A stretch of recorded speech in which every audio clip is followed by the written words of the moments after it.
ان شاندار روایات کی حامل عورتیں ہیں جنہوں نے تاریخ کے اس عالیشان عمارت کی بلندیاں طے کی ہیں۔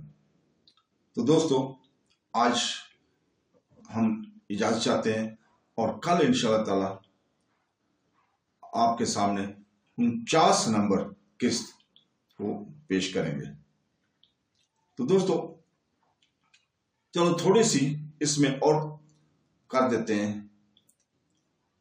ایسی بے شمار عظمت والی اور ماضی کی ان شاندار روایت کے حامل عورتیں ہیں جنہوں نے تاریخ کی ایک عالیشان عمارت کی بلندیاں طے کی ہیں، اس کے باوجود کہ ان کی راہ میں بے شمار روڑے اٹکائے گئے۔ ان کے کارناموں کو اس پس منظر میں دیکھنا جانا چاہیے کہ وقت کے ساتھ اسلامی معاشرہ انہیں دھیرے دھیرے بالکل الگ کر دیا گیا۔ اس طرح ان مشکلات میں ان کے کارہائے نمایاں اور زیادہ غیر معمولی اہمیت اختیار کر جاتے ہیں۔ عوامی زندگی سے عورتوں کو بالکل الگ کر دیے جانے کے عمل کے لیے کئی صدیاں لگی۔ اس عمل کو اس تناظر میں دیکھا جانا چاہیے کہ وقت کے ساتھ خلافت کی عقائد بکھر گئی اور فرما و روا عوام سے بالکل الگ تلگ و کٹ کر رہ گئے۔ انتہائی نامساحت حالات کے اس پس منظر میں بھی ہندوستان کے رضیہ اور مصر کی شجرۃ الدر جیسی عظیم عورتوں کے کارنامے اور زیادہ قابل ستائش بن جاتے ہیں۔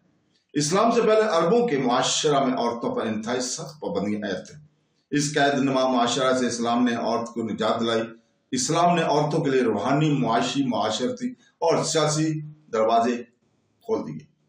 انہیں منفرد شخصیات سے نوازا گیا، انہیں مردوں کے برابر اصول، عدل اور انصاف اور ایک آفاقی قوم کی تخلیق میں برابر کا حصہ دار بنایا، اعلیٰ اقتدار کا حامل بنایا، گناہوں سے بچنے کی تلقین کی اور خدائے وحید کی ذات پر مکمل ایمان لانے کی ہدایت کی۔ رسول پاک صلی اللہ علیہ وسلم نے مدینہ میں ایسی ہی صفات والی قوم کو تشکیل کی۔ مسجد نبوی صلی اللہ علیہ وسلم اس قوم کا مرکز تھی۔ یہ مسجد آپ صلی اللہ علیہ وسلم کے گھر سے ہی لگی ہوئی تھی۔ یہیں سے آپ مذہبی اور معاشرتی احکام کی تشریح فرمایا کرتے تھے اور قانونی فیصلے صادر کیا کرتے تھے، اور یہیں جنگ اور امن کے معاملات میں بھی بحث فرمایا کرتے تھے۔ یہاں 3 اہم امور کو یاد رکھنا ضروری ہے۔ پہلا امر تو یہ ہے کہ قوم کے سردار حضور پاک صلی اللہ علیہ وسلم اور قوم کے عام افراد کے درمیان کوئی دوری نہ تھی۔ نوجوان اور بوڑھے، غریب اور امیر، مہاجر اور انصار، مدینہ والے اور دوسرے ممالک کے افراد، سب کے لیے سرکار دو عالم صلی اللہ علیہ وسلم سے ملاقات کی یکساں موقع فراہم تھے۔ آپ صلی اللہ علیہ وسلم مذہبی اور معاشرتی دونوں حیثیت سے مقتدر اعلیٰ تھے۔ امام اعلیٰ کی حیثیت سے آپ صلی اللہ علیہ وسلم ہی نماز با جماعت بھی پڑھایا کرتے تھے۔ شریعت بھی آپ صلی اللہ علیہ وسلم کی راہ تھی۔ تیسرے، مسجد کا معاشرتی، مذہبی اور سیاسی نظام عورتوں کے لیے کھلا تھا۔ حالانکہ نماز با جماعت عورتوں کے لیے لازمی نہیں تھی، لیکن عورتوں کو مسجد میں نماز ادا کرنے سے روکا نہیں جاتا تھا۔ عورتیں مساجد میں مردوں کے پیچھے صف بندی کر کے نماز ادا کیا کرتے تھے۔ انہیں معاشرتی، مذہبی اور سیاسی امور پر ضروری معلومات حاصل کرنے کے لیے رسول پاک صلی اللہ علیہ وسلم سے شرف ملاقات کا یکساں موقع حاصل تھے۔ جب حضور صلی اللہ علیہ وسلم کا وصال مبارک ہو گیا تو صحابہ کرام نے اسلام کے تاریخی تسلسل کو برقرار رکھنے کا حلف اٹھایا اور خلفائے راشدین کا نظام قائم کیا۔ ابن خلدون نے اس کی تشریح یوں کی ہے: امت کو شریعت کے مطابق زندگی گزارنے کا موقع دینا ہی طاقت کی ذمہ داری تھی۔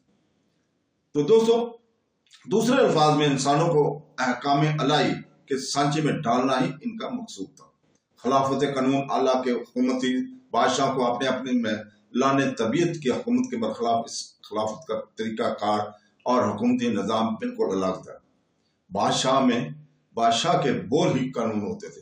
اس قانون کو جب چاہے وہ بنا سکتا تھا اور یا توڑ سکتا تھا۔ خلافت میں قانون الہی ہی حکومت کا طریقہ کار ہوتا تھا۔ خلیفہ بھی قانون کے سامنے اس قدر جواب دہ ہوتا تھا جس قدر ایک راہ چلتا فقیر۔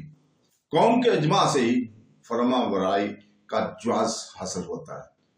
خلیفہ کا انتخاب آپسی صلاح مشورہ کے طریقہ کار سے ہوا کرتا تھا۔ سیاسی، عدالتی، اقتصادی، مذہبی اور معاشرتی امور میں فرما بروا اور رعایا دونوں کی حصہ داری تھی۔ ایک معمولی شخص کو بھی چاہیے، وہ مرد ہو یا عورت، خلیفہ کے فیصلہ پر انگلی اٹھا سکتا تھا اور قانون کے مطابق انصاف کرنے کی مانگ کر سکتا تھا۔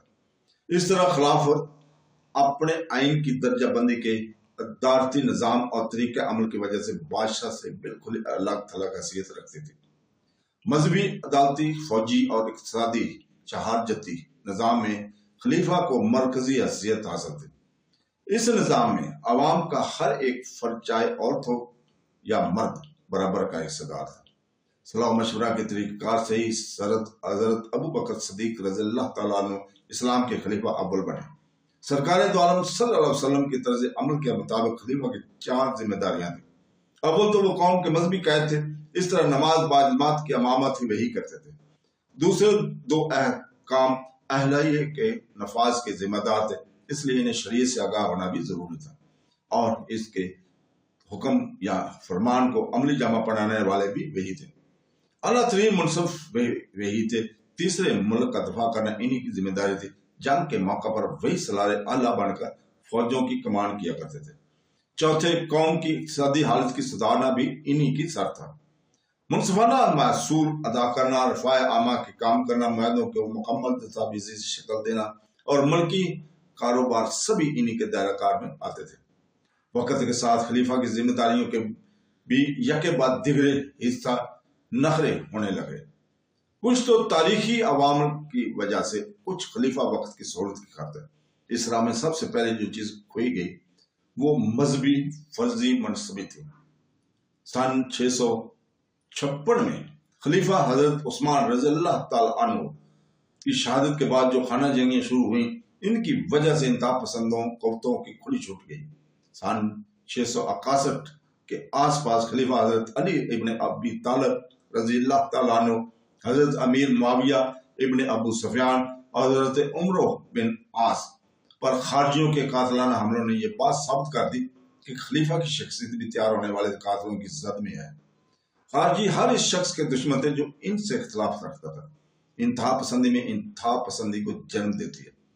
حضرت معاویہ بن ابو سفیان، جن کا انتقال 680 میں ہوا، جو جنگ جدال کے ذریعے 661 میں اقتدار تک پہنچے، انہوں نے اس سمت پہلا قدم اٹھایا۔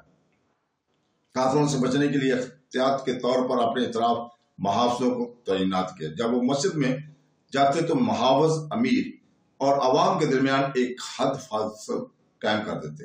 تمام اموی خلفائے سوائے عمر بن عبدالعزیز کے محافظت کے اس اثار کو قائم رکھا۔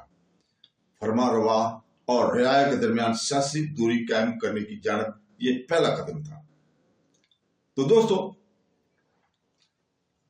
آج ہم یہاں آپ سے اجازت چاہتے ہیں، تو کل ہم آپ کے سامنے دوبارہ حاضر ہوں گے۔